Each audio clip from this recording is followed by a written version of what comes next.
Advocate B Gopalakrishnan, നോക്കൂ, ഇവിടെ ഏറ്റവും പ്രധാനപ്പെട്ട കാര്യം എന്ന് പറയുന്നത് ഇപ്പോ ശ്രീ കെ ശബരിനാഥൻ ചൂണ്ടിക്കാണിച്ചതുപോലെ ഒരു തരംഗമില്ല എങ്കിൽ പ്രാദേശിക വിഷയങ്ങളായിരിക്കും ആ തെരഞ്ഞെടുപ്പിൽ വോട്ടർമാരുടെ പ്രധാന പരിഗണന.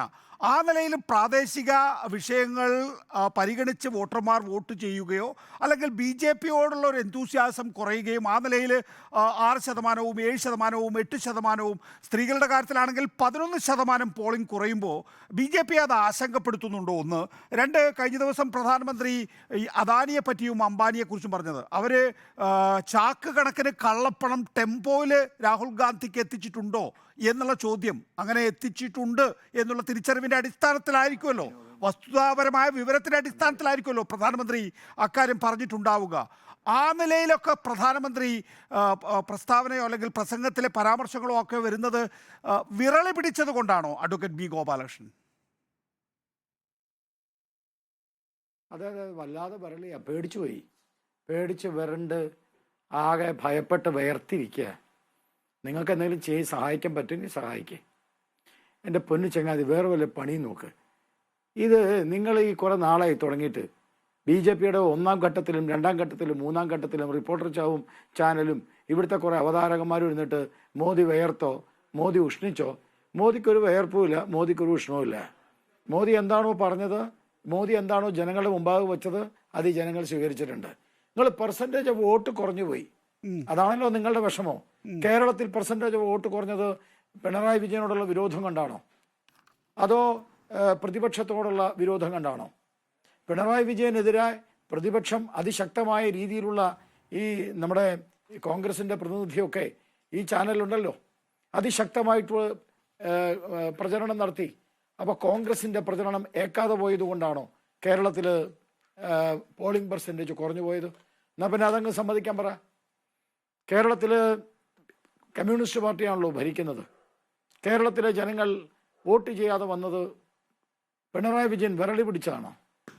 അല്ല, നിങ്ങൾ ഈ ഓൾ ഇന്ത്യയുടെ കാര്യം പറയുമ്പോൾ കേരളവും പറയാറുണ്ടല്ലോ, കേരളത്തിലും വോട്ട് കുറഞ്ഞല്ലോ. അതെന്താ കാരണം? ആ കാരണത്തെക്കുറിച്ച് നമുക്ക് ചിന്തിക്കണ്ടേ?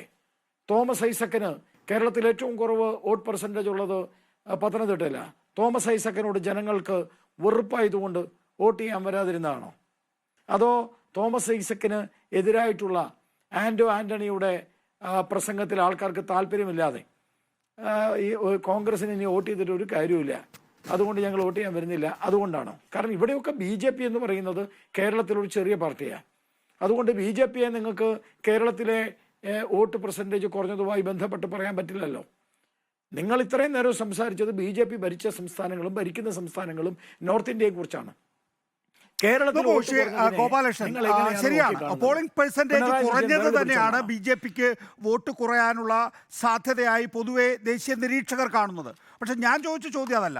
അദാനിയും അംബാനിയും കള്ളപ്പണം ടെമ്പോയിൽ കടത്തുന്നു എന്ന് പ്രധാനമന്ത്രി നരേന്ദ്രമോദി അദ്ദേഹത്തിൻ്റെ പ്രസംഗത്തിൽ പരാമർശിക്കുകയാണ്.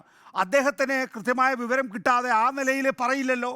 എന്തുകൊണ്ടാണ് ഇന്ത്യയിലെ ബി ജെ പി പ്രധാനമന്ത്രിയുടെ ഈ വെളിപ്പെടുത്തൽ രാജ്യമെങ്ങും പ്രചരിപ്പിക്കാത്തത്?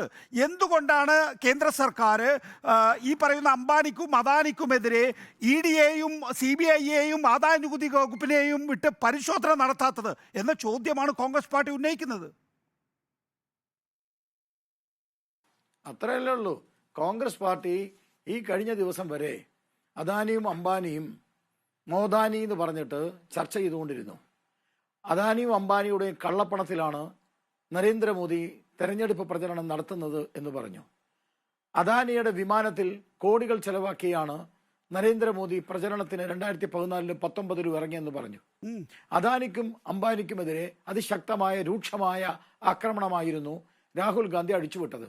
പക്ഷെ തെരഞ്ഞെടുപ്പ് പ്രഖ്യാപിച്ചപ്പോൾ അദാനിയും ഇല്ല, അംബാനിയും ഇല്ല. അതെന്ത് പറ്റി?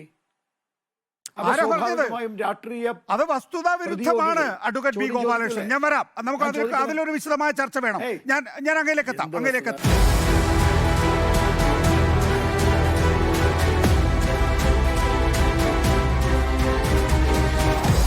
Debate with MV Nikesh Kumar.